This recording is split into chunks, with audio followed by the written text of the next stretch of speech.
Welcome to Creative Piecemeal. I'm Tammy Takeishi, a board-certified music therapist. Join me each week as a new guest from across the fine and creative arts spheres shares struggles, triumphs, laughs, words of wisdom, and more in authentic, thought-provoking, and inspiring interviews. Hello, and welcome to Creative Piecemeal. Today I'm with Walter B. Levis. He is a former crime reporter from New York City, and his articles have appeared in the New York Daily News, the National Law Journal, the Chicago Reporter, the Chicago Lawyer, the New Republic, Show Business Magazine, the New Yorker, among others. He is the author of the novel Moments of Doubt. His short stories have appeared widely and have been chosen for the Henfield Prize and nominated for a Pushcart Prize. And he's here to talk with me about his latest book, The Meaning of the Murder, as well as getting into creativity and wherever else our conversation meanders this morning. So Walter, thank you so much and welcome to the show. Thank you for having me. So The Meaning of the Murder, this is, am I right in that it's your second book? Second book, right? Second novel that is published. Yeah, I have others that are in the drawer, so to speak. What made you think to pivot and start writing novels? What made me want to start writing novels is it's complicated. One answer would be that although I have great admiration for journalists, I found myself drawn to the inner life and interested in exploring the kind of inner life in a way that I found challenging as a journalist. I had an experience when I was in Chicago where I was interviewing Richard M. Daley, the second of the Daley dynasty there in Chicago, mayor of Chicago. And I had this funny experience with him in which, as I was interviewing him, and I was there from the Chicago Lawyer magazine, we were talking about crime and his approach to crime, and he had done some interesting things of bringing in lawyers from Ivy League schools, and he was sort of trying to change the Chicago administration in some interesting ways. But as we were doing this interview, I was in his office, he kept chewing gum. And he would chew a piece of gum, he'd take maybe 15, 20 chews, and then spit it out and unwrap another piece. And he had this funny thing going on with the gum. And I know I was absolutely fascinated by this, and it didn't seem, I couldn't find a way to integrate this into the interview. But it was the kind of detail that I remember coming back thinking, boy, I wish I was writing a work of fiction, or I wish I could be turning this into an examination of what's going on inside his mind. And so that interest in the inner life, I would say, is what drew me to writing fiction and pulled me away from journalism. And what drew you initially to journalism? Well, yeah, what drew me initially to journalism, I had been working as a tennis pro, which is my first career. And I actually was writing then and thinking of, what to do with all of these complicated feelings we all have. And I was trying to write fiction, and I was trying to write poetry, and I was found myself in front of notepads and typewriters and I knew that teaching tennis was reaching its peak for me. I was 30 years old, and I was trying to figure out what comes next. And what drew me to journalism initially was just that it was a way to be a writer out there in the world. And I went to the story of that is I was living in Chicago, and I went to the Medill School of Journalism just for an informational meeting.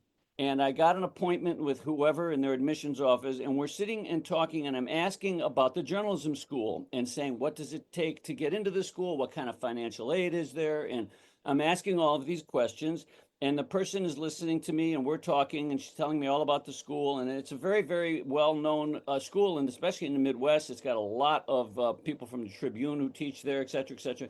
At the very end of it, I say, well, so what would be the next step? And she said to me, was her almost exact words. She said, well, being a good journalist requires the ability to go up to strangers and ask questions and have a conversation. So you're in. Right on the spot. She said, I can tell you would be a good journalist. So if you want to apply, I can tell you you're going to get in. Now, this was, let's see, where are we? 1987 or something like that. Or maybe the admissions process has gotten a little bit more tricky. And I still had to do all of the regular procedures of filling in the application. But what I appreciated about that was she was kind of demystifying the whole thing. That what journalists do is they go out into the world with questions, and then they ask them, and they try to find the people who have the answers, and you're trying to talk to them. And that basic kind of idea that to take the world in as a question, and then to go out and talk to people, it did come naturally to me. It's a curiosity. And she was sort of saying it with a little bit of a joke, but that was a formative moment for me. And it was the only thing I did. I didn't apply to any other schools. I just took her up, and we got the financial aid, and blah blah blah blah blah. So it's like that. Yeah. It's interesting you mentioned that because even though I'm trained as a musician and a music therapist, like I love to talk, I love to listen, and obviously I have a podcast, but I feel like it almost takes a certain personality to do journalism, like naturally. Like someone can try it and Yeah. push themselves into that field, but other people, it's almost like a personality, wouldn't you say? I agree, and I think, and that's also where I realized that although I have a lot of those qualities, because I really do genuinely enjoy that, ask a stranger a question and find out what they think. That I really do enjoy. I also didn't have some of the qualities of what I think are the best journalists, which is a certain fascination with facts. When I did some very hardcore investigative journalism where we were going through documents, we were dealing with some corruption in the city council, and we had tons and tons of documents to go through, and we're comparing this document with receipts and budget items. It is grueling, painstaking, factual work. And I could see these guys who were more experienced investigative journalists. They had a passion for the facts, and I kept wanting to sort of drift off into the story behind the story behind the story. And so I think there is this personality quality to it, and I was recognizing some of what my sort of strengths and weaknesses were, so to speak. So that I think you're onto something with that.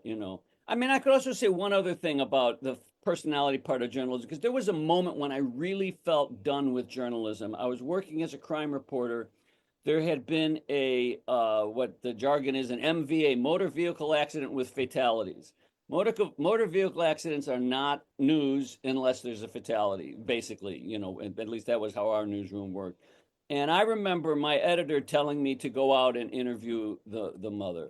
Mm. And I remember saying, you know what, I don't, I really don't want to do this, and I don't see the need to do this at one level. What's she going to say? She feels terrible. And I found parts of journalism very distasteful, and that was tough. That was tough.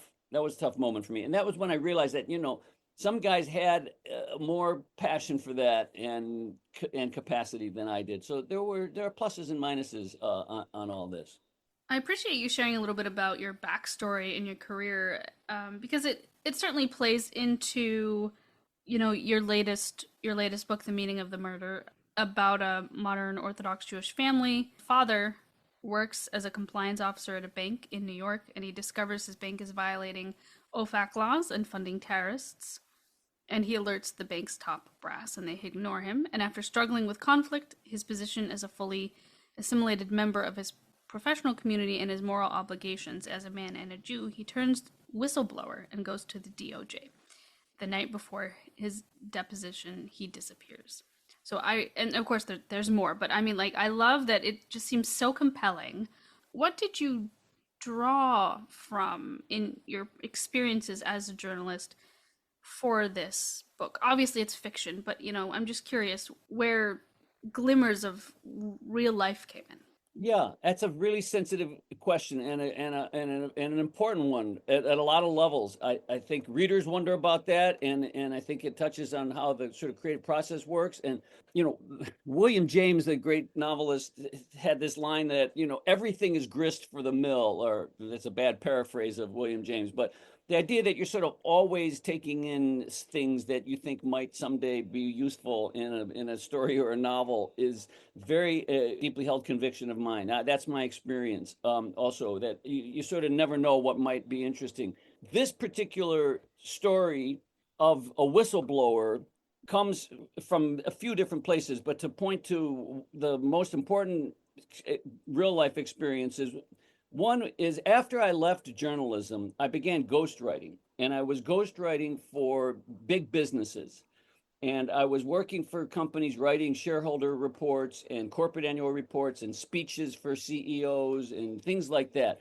So I got a glimpse of big business. And I was working for a consulting company, and they'd fly all over really to different parts of the world even, but and you'd sort of parachute in as, here's the hotshot New York writer to interview the CEO, and you're sort of deep into, deep in enemy territory at one level, but it fascinated me to see how big business has this whole universe of, we know about it, white collar crime, but it's a different kind of crime and it's a different world than street crime. So that experience never left me. So, the real life story is not nearly as interesting as the story I was trying to tell, but with the seed of that idea of, wow, imagine being at a company where you're doing that, and then you do find out they're doing something wrong. Then what do you do? So that was one of the big seeds of this thing for this book, and then comes the idea of what it's like to be a cop, which was just very interesting to me as well. I was wondering if you could speak to your creative process both when you were a journalist and how it may have changed or evolved as you write short stories and novels. Creative process as a whole. Well, let's see. There's a lot to say, I suppose, about that. One thing to say about it is that I try to write fiction the way people go to the gym or the way musicians practice, is you have to just do it. You have to get yourself down and just sit down and do it. I'm kind of always writing, and I always am trying to make a commitment to that creative process of just get there and do it. Just work out. Just, just put words on the page and see what comes. It's not a particularly efficient, way to write in this if your just aim is to get books out. But that is my creative process overall. Now, the journalism is a whole different kind of a thing because you're writing for hire, for one. As soon as you get to that, then it's a different level.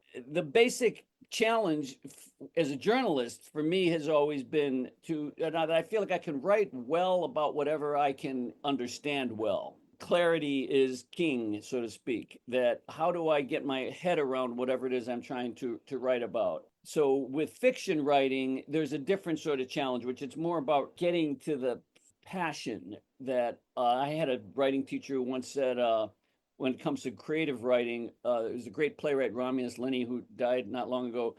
Romulus once said, write something that will make you cry. And that stayed with me, as that it's like, yeah, that's what this is about. This is about feeling and getting to a deep, deep place of that.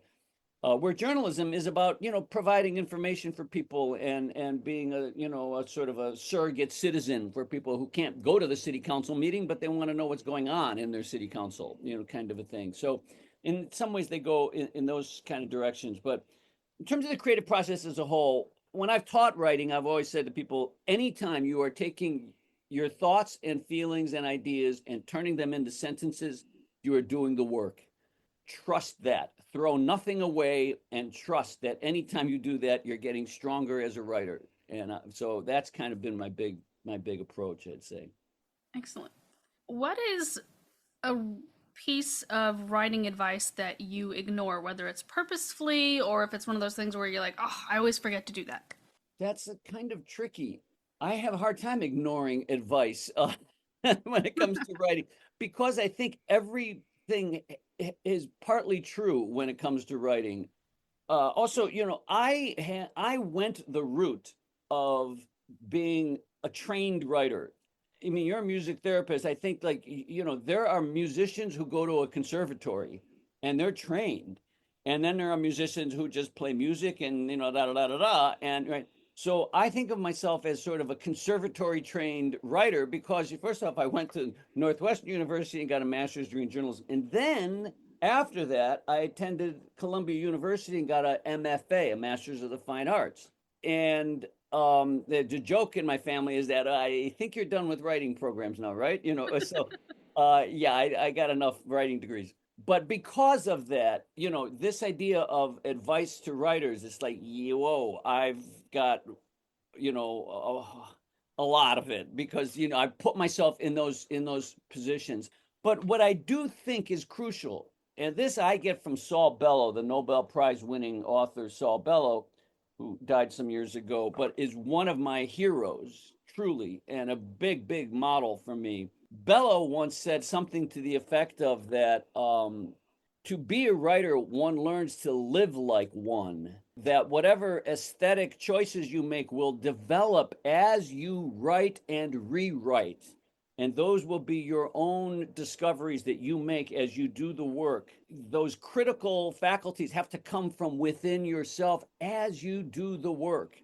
That's been a very important, it was like, yeah, I'll take anybody's advice about anything. And I read grammar books. I mean, I still look at that stuff, honestly. I'm fascinated by it. What makes a sentence is a big, big question.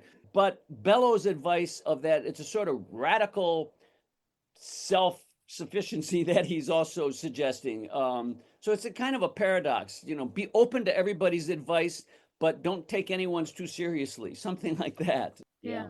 Yeah. I think that's really, really great to think about because I mean, it's important to have an open mind in terms of advice, but then deciding what works for you and your own person and your own process and your own creativity. Huge, huge. Musicians are a big model for me also. Musicians and athletes basically, but musicians imitate other musicians and then develop a sound of their own and go back and forth with that. And the openness and the authenticity of your own sound and the openness to appreciating the sounds of other people. I mean, this is, to me, that's very similar to what the writing experience is like. And so I think there's a lot that's a really deeply held idea to me. Yeah. Mm. Who are some authors that you love reading and or any books in particular that have just made a lasting impact on your life so far? Oh boy, that's a really big question. Just because books are so important to me that it's crazy, and I actually sometimes struggle to not get too lost in my book, my with my book friends, so to speak, and make sure I come into the real world.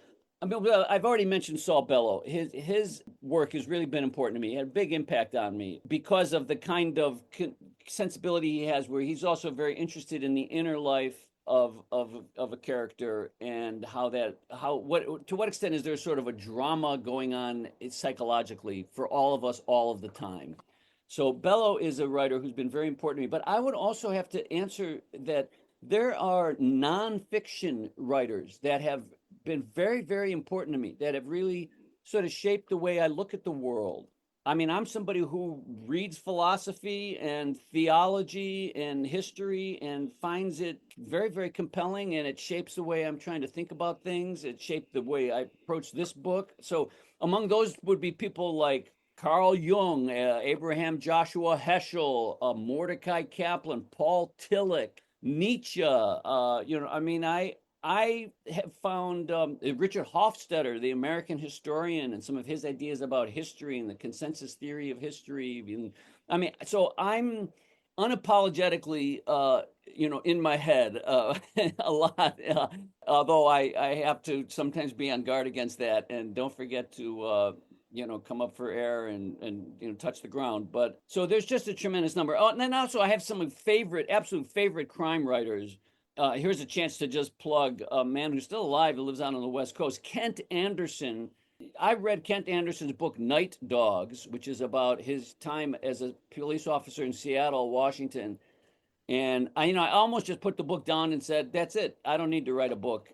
Kent Anderson has said everything there is that I would ever want to say about it. He's just a terrific, terrific writer. He's also interested in some of the same themes I am, of where military life and police life overlap and what's going on with that and how we understand the nature of violence and aggression. And he's sort of, I think, philosophically in sync with some of the interests that I have. Not that we would agree about everything. I love that the impact of the books and across genres is so diverse for you. Absolutely. I feel like I read books like as a balanced diet idea. I know there are a lot of people who say I can only read one book at a time. For me, that would be like only eating one food at a time. I just can't conceive of that. I'm always reading more than one book. I'm always reading. The Audible books has become, I don't know how we ever got along without it. I love to listen to books because partly again, to come back to music, I find we had oral stories way, anthropologically speaking, way before we had the written word. So I love the idea of listening to books because that brings back that sort of archetypal quality of how at the end of the day, really stories are music. You hear them. And so I'm very involved in this notion of yes, all kinds of different books matter to me in the same way all the different food groups keep us healthy, something like that. I'd love to talk a little bit about, what do you enjoy doing in your free time when you're not working and writing? What else fills your cup other than reading, obviously? I'm going to again answer that in terms of my literary hero Saul Bellow, who talked about that the challenge for writer for living as a writer is finding what he used this interesting phrase. Bellow, this is an exact quote. He talked about finding the most stimulating equilibrium. Hmm. And I think that's an interesting pairing. It needs to be stimulating, but it needs to be in equilibrium. And I'm vulnerable to the extremes. I'm vulnerable to being, up all night and, kind of losing track of time and things like that. And so this idea, you want stimulation, but it needs to be in equilibrium. So what are some of the things I like to do? First off is music. To talk about your music therapy, for me, I almost tried to become a professional musician. When I was in college, at one point I dropped out of college and all I did for about a year was study the classical guitar and practice the guitar. And I tried to, and you get to point X or Y or Z, and I thought, this is ultimately not going to be the life for me. But I love music, and so what I do in my quote free time is I do this music work. I find it very meaningful and satisfying. I'm also quite a bit of an exercise a nut, so to speak. My first career was as a tennis pro, so I have that habit. I don't feel right if I'm not exercising. Now that I'm 64 years old, I'm trying to be sure to exercise and not hurt myself because some of the old guys think we're still in our 30s and we're not.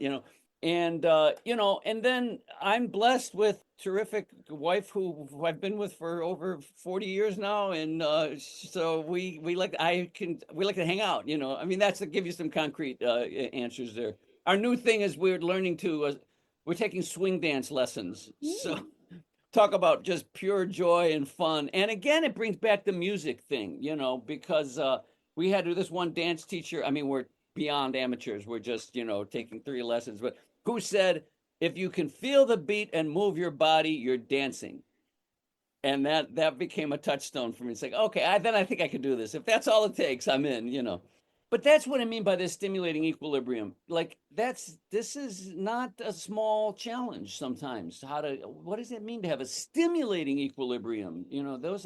That's an interesting challenge that feel like I'm always trying to work with. I'd love to ask a question really out of left field, and that would be if you could travel for a day to any place in the world in any time in our history, where would you go? Oh, wow. Travel any place in the world at any time in our history, where would I go? The first thought that comes to my mind would be I would go to Jerusalem in 70 AD to see what it's like to have had the fall of the Second Temple. Hmm. That begins a chapter in human experience that I am fascinated by, that raises so many questions about what does it mean to be a people? What does it mean to have a nation? What does it mean to have a nation state? What does it mean to be in exile? What does it mean to create a way of experiencing your identity and your meaning in the world without it being tied to a place? To have a way of worshiping that you can take with you anywhere.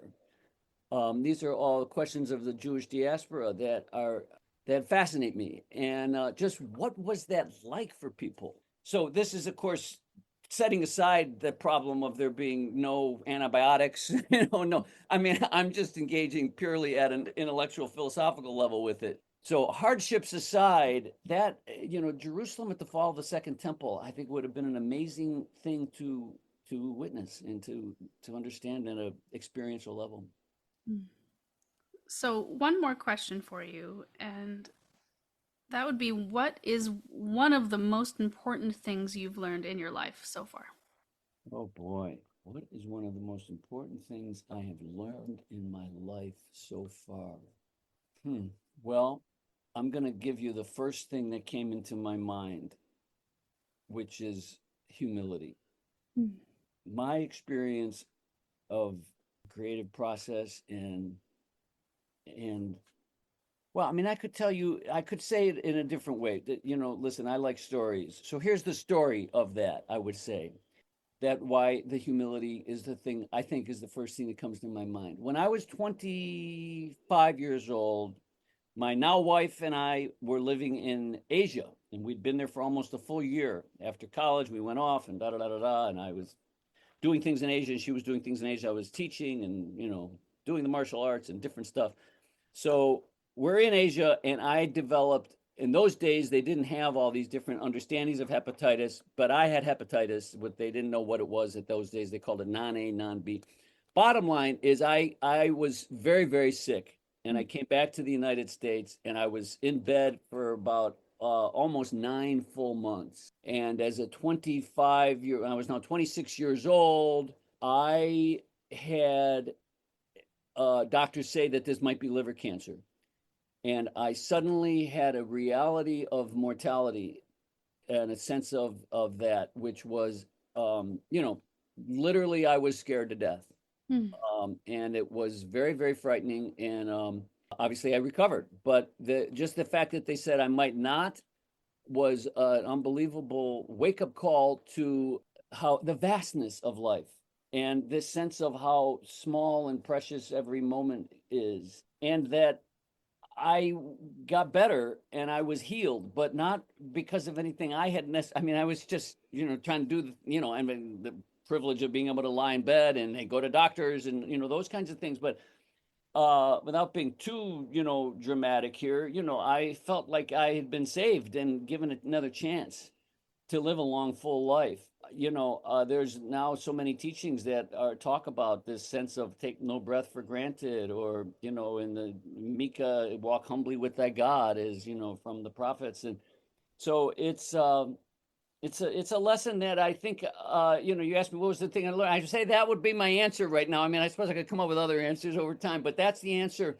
And it's also something that, as a practice, it's easy to lose touch with that.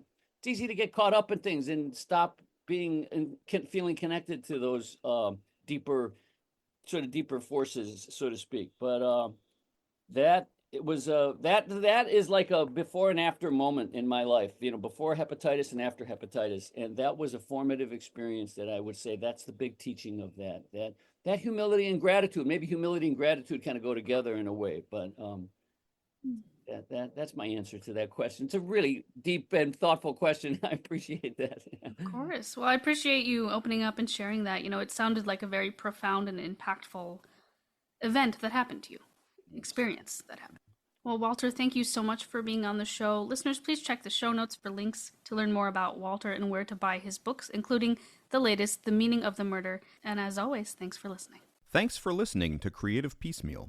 We hope today's episode left you feeling inspired. This podcast is independently created and produced by the host, Tami Takaishi. More details about today's guest can be found in the show notes, along with links to the podcast's socials, merch store, and ways to support arts organizations AHA Broadway and New Normal Rep, both near and dear to Tami's heart.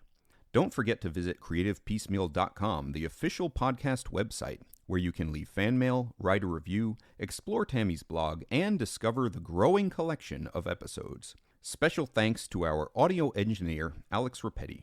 Additional narration by Dante Jace. Let's keep celebrating creativity in all its forms.